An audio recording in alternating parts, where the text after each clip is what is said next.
श्री शिवनेर शेकोत्सवाजवळ महाराष्ट्र प्रदूषण नियंत्रण मंडळाच्या निकष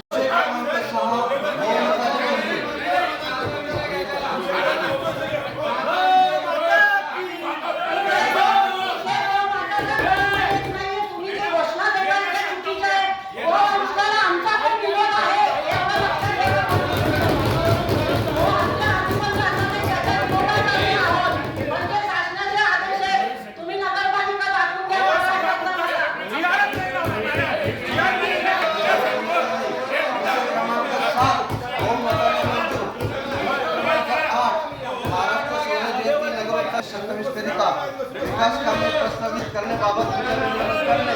विषय क्रमांक 8 सर्वानुमते विषय क्रमांक 9 नागरी आदिवासी सुधारणा योजनेसह 2026-27 कालखंडाच्या विकास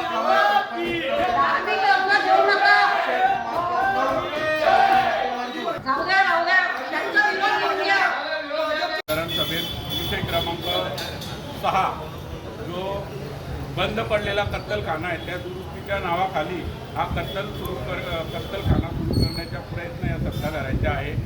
या विषय आला तेव्हा आम्ही सत्ताधाऱ्यांना विचारलं की कत्तलखाना हा बंद आहे व हत्या बंद आहे कायद्यानुसार, तर हा जो ठराव आहे हा घेण्यात येऊ नये, परंतु सत्ताधाऱ्याने बहुमताने हा मंजूर केल्यानंतर आम्ही भारतीय जनता पार्टीच्या सर्व नगरसेवकांनी या ठरावाचा निषेध म्हणून वॉकआउट केलं आणि या विषयाला पंकज नामदेव चौधरी आमचे नगरसेवक यांची लेखी हरकत घेतली आहे आणि आम्ही यांच्या जो विषय क्रमांक 6 जो कत्तलखाना सुरू करण्याचा प्रयत्न करत आहेत याचा आम्ही निषेध केला आहे आणि तरी या हिंदू धर्माच्या भावना दुखावल्या गेल्या आणि यांनी बहुमताच्या जोरावर कत्तलखाना सुरू करण्याचा प्रयत्न केला, तर तीव्र आंदोलन छेडण्यात येईल आणि नगरपालिका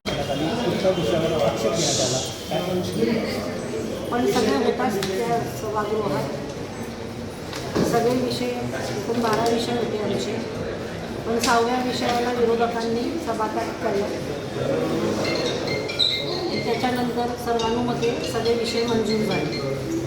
त्यांच्या विषयावरती भाजपने आज केलेल्या आपली प्रतिक्रिया काय नाही त्याच्यावरती? गोवंश हत्याला आमचं सगळ्यांचा विरोध आहे। बघा, आपण सगळे हिंदू बांधव आहे, आपली गोवंश हत्याला आपली कायमच आपला विरोध आहे। त्याच्यात आपल्याला मुस्लिम बांधवांनीही सहभाग नोंदवला आहे की हे हिंदूंच्या भावना दुखावल्या जाणार नाही आणि शासन करणं ते स्लॉटर हाऊस करायचं असं ते शिवसेना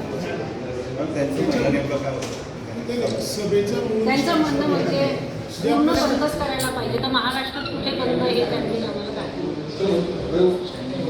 नंदुरबार शहराची लोकसंख्या वाढते आणि त्यामुळं सिटी बस सुरू केली जाणार आहे, नेमकं काय विषय, कसा प्रपोजल राहणार आहे, किती बसेस राहणार आहे सिटी बसचे आम्ही इलेक्ट्रॉनिक सिटी बस घेणार आहे। आधी आम्ही DPTCला तो प्रस्ताव पाठवू आणि DPTCतून होत असेल तर 4 सिटी बस घेण्याचा मार्ग आहे की आपले चौबाजूने म्हणजे इकडे कलेक्टर ऑफिस, इकडे घरकुलच्या घरं आहेत, आपलं सिव्हिल हॉस्पिटल आहे, इकडे इथपर्यंत खूप पाटोंद्यापर्यंत आपली सगळी जनसंख्या आपली खूप लोकसंख्या चौबाजूने वाढली, तर 4 सिटी बस घेण्याचा मान असेल तर त्याला DPTCने परवानगी दिली तर त्यांच्याकडूनच चालेल, नाहीतर मग BOT तत्वावर करू, पण सिटी बसची व्यवस्था करायची नंदुरबारची।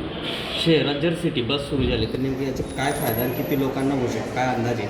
ज्यांचे कलेक्टर ऑफिसला गरीब वर्ग आहे त्यांना खूप फायदा, मध्यमवर्गीय गरीब वर्ग आहे, ज्यांचे सिव्हिलला पेशंट राहतात, गरीब बिचारा 50-100 रुपये रिक्षावाले कोणीही घेऊन येतात, त्यांना हा फायदा आहे।